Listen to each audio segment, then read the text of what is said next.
Hoje a gente vai falar mais um pouco sobre a água nas sementes, particularmente a importância de se monitorar a água toda vez que você está trabalhando com essas sementes e estudando especialmente a fisiologia do que está acontecendo.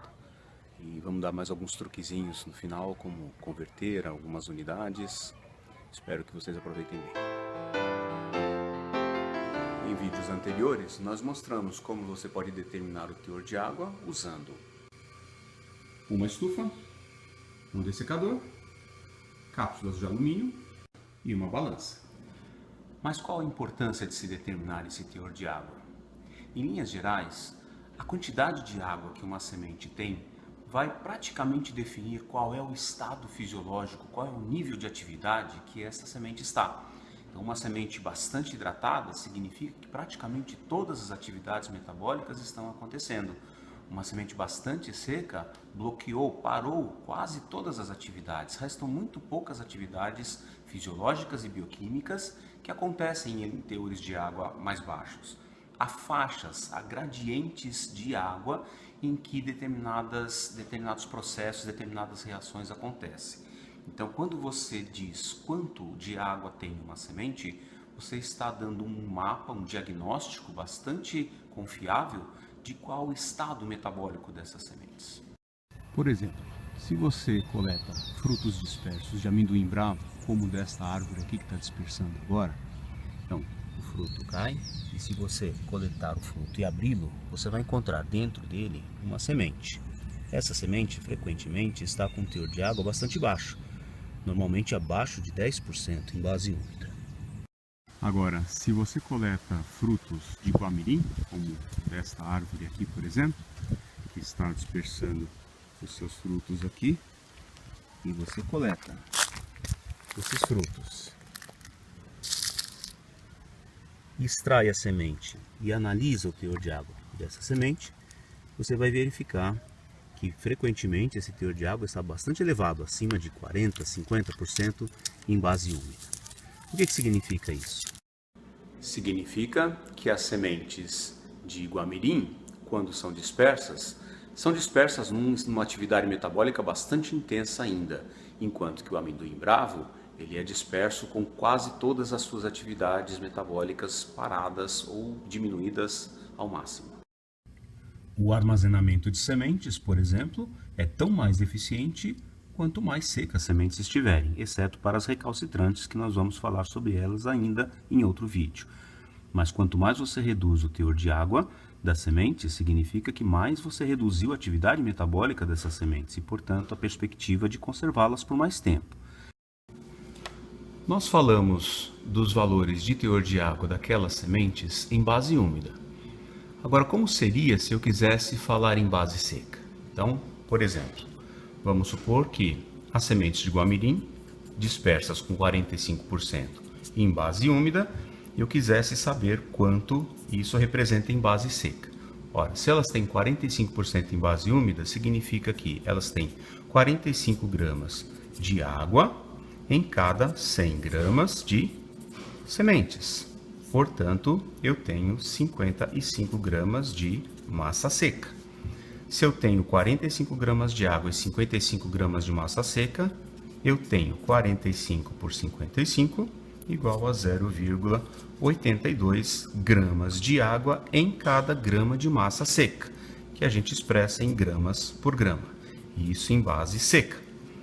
A outra, por exemplo, de amendoim bravo, vamos supor que ela tivesse 8% em base úmida, significa que ela tem 8 gramas de água em 100 gramas de sementes, ou seja, tem 92 gramas de massa seca.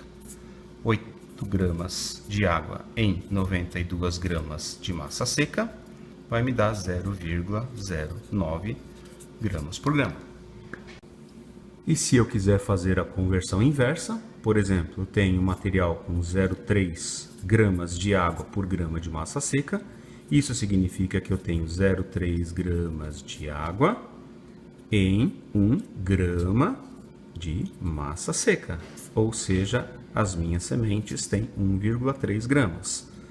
Portanto, eu tenho 0,3 gramas de água em 1,3 gramas de sementes. Ou seja, eu tenho 0,23 que me dá 23% em base úmida. Ambas as formas têm vantagens e desvantagens. Tem momentos em que é mais adequado aplicar a base úmida e momentos que é mais adequado aplicar a base seca. Por exemplo, quando eu digo que as minhas sementes têm 50% de água, é fácil visualizar isso. Você sabe que metade das sementes é constituída por água e a outra metade é constituída por massa seca. Da mesma forma, se eu colocar que as minhas sementes têm 35% de água, eu entendo que 35% dela é composta por água. Mas veja, quando eu vou reduzir de 50% para 35%, eu tenho uma redução de 15%. E de 35% para 20%, eu tenho mais uma redução de 15%.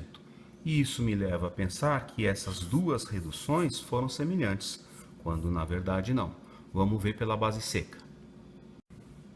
Vamos supor que eu tenha 10 gramas de sementes. Quando o meu material estava com 50%, então ele era composto por 5 gramas de água e 5 gramas de massa seca. Essa massa seca aqui não vai mudar durante o processo de remoção de água. Lembra? Dá uma olhada no outro vídeo lá que vocês vão relembrar isso. Então, isso significa que quando eu reduzir para 35% de água, a minha massa seca não mudou, continuou sendo 5 gramas. Então, significa que o novo valor do lote das minhas sementes agora pesa 7,69 gramas, dos quais 2,69 gramas são compostos por água. Da mesma forma, quando eu reduzo para 20%, aqueles 5 gramas de massa seca também continuam não mudando. Eu preciso agora ter 6,25 gramas de sementes para ter 1,25 gramas de água para compor esses 20% em base úmida. Para chegar nesses valores, dá uma olhada no outro vídeo lá que vocês vão entender, tá? Agora, veja só, eu fiz uma primeira redução de 5 gramas de água para 2,69 gramas de água. Essa primeira redução foi equivalente a 2,31 gramas. Eu tirei 2,31 gramas de água. E quando eu fiz essa segunda redução de 2,69 para 1,25, eu reduzi 1,44 gramas de água. Portanto, os valores são bem diferentes daquelas ilusórias 15% de reduções que eu fiz na primeira vez, tá ok? E é isso aí, galera. Espero que tenha ficado claro mais esse capítulo sobre água nas sementes. E qualquer dúvida, bate lá no semeandoideais@gmail.com, tá ok? Obrigado.